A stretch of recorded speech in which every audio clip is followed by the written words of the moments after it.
माता वैष्णो देवी के दरबार में दिखा आस्था का सैलाब। चैत्र नवरात्रि में भक्तों की रिकॉर्ड तोड़ भीड़। वाराणसी के रसूलपुर गांव में प्राचीन शिव मंदिर के जीर्णोद्धार का काम शुरू। ग्रामीणों ने उठाया मंदिर के कायाकल्प का बीड़ा। चार धाम यात्रा को सुगम और सुरक्षित बनाने के लिए स्वास्थ्य विभाग तैयारियों में जुटा। यात्रा मार्गों पर बनेंगे 25 मेडिकल रिलीफ पॉइंट। अयोध्या में रामनवमी पर फिर से दोहराया जाएगा दिव्य क्षण। 27 मार्च को रामलला के जन्म पर सूर्य की किरणें करेंगी श्री राम का तिलक।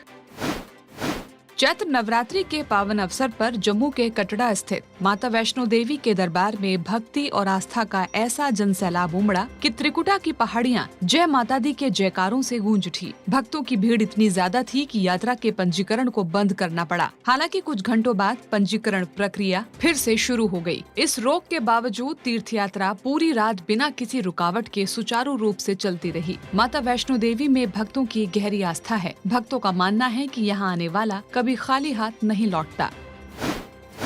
वाराणसी के रसूलपुर गांव में आस्था की मिसाल देखने को मिली। वर्षों से जीर्ण शीर्ण अवस्था में पड़े शिव मंदिर के कायाकल्प का बीड़ा ग्रामीणों ने उठाया। इसी कड़ी में मंदिर के जीर्णोद्धार का काम भव्य भूमि पूजन के साथ शुरू हो गया। इस अवसर पर क्षेत्र के गणमान्य व्यक्तियों और बड़ी संख्या में ग्रामीणों ने भाग लिया। इस मौके पर विशेष भूमि पूजन अनुष्ठान आयोजित किया गया और मंदिर की नींव रखी गयी। ग्रामीणों का मानना है कि मंदिर का नया और भव्य स्वरूप न केवल धार्मिक आस्था को मजबूत करेगा बल्कि नई पीढ़ी को भी अपनी संस्कृति से जुड़ेगा।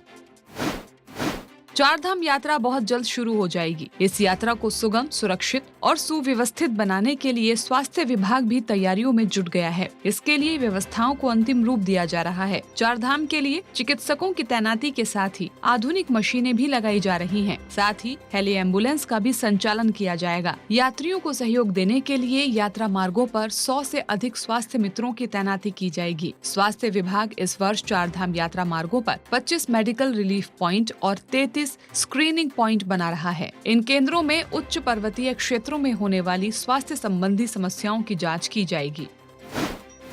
अयोध्या राम मंदिर परिसर के विभिन्न शिखरों पर ध्वजारोहण कार्यक्रम चल रहा है, जिसमें कई गणमान्य संत और श्रमिक शामिल हुए। और अब इस कार्यक्रम के बाद मंदिर में तैयारी शुरू हो चुकी है रामलला के सूर्य तिलक की। 27 मार्च को रामनवमी के अवसर पर दोपहर 12 बजे एक अद्भुत दृश्य देखने को मिलेगा, जब सूर्य की किरणें सीधे रामलला के मस्तक पर तिलक करेंगी। माना जा रहा है कि अगले 19 वर्षों तक हर रामनवमी पर ये दिव्य क्षण दोहराया जाएगा।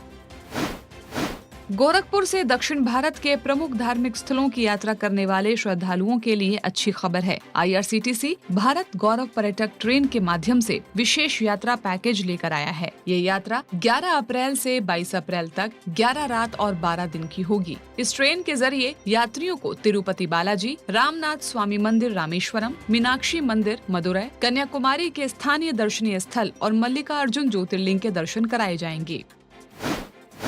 ऋषिकेश में अंतर्राष्ट्रीय योग महोत्सव का आयोजन किया गया, जिसके समापन समारोह में पूज्य अवधेशानंद गिरी जी महाराज, उत्तराखंड के लेफ्टिनेंट जनरल गुरमीत सिंह के साथ कई गणमान्य लोगों ने हिस्सा लिया। लेफ्टिनेंट जनरल गुरमीत सिंह ने देश विदेश के लोगों से ऋषिकेश और हरिद्वार में योग और आध्यात्मिक अनुभूति से जुड़ने का आह्वान किया। उन्होंने कहा कि ये केवल समापन समारोह नहीं बल्कि एक नए संकल्प का श्री गणेश है, जिसके माध्यम से योग का संदेश संपूर्ण मानवता तक पहुँचाया जाएगा।